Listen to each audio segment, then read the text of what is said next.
मेरा पुत्र बड़ा हूँ घर की तबाही हो गई जी। घर तबाही हो गई, डंडा मार के निकल गया बेचारा बच्चे लैके।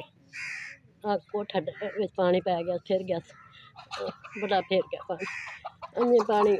हाँ फारत दी मरीज है मैं। शराब रोड के लै गया। निक्के निक्के बच्चे ने, दोतरे मेरे ने। समान साडा बाहर पिया है। अल्लाह कोई सिवाए अल्लाह तो कोई आसरा नहीं।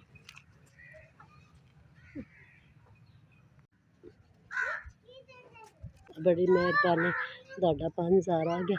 ਤੁਹਾਡੀ जिंदगी होवे, शाला अल्लाह चोखा देवे, शाला रंग लावे, वक्त लावे। अल्लाह पुरो अल्लाह सोना साढ़े को सलाह पा। हम तेरा रोड़ रड़ के लै गया 5000 ਤੁਹਾਡਾ। अल्लाह पाक ਤੁਹਾਡਾ भला करे।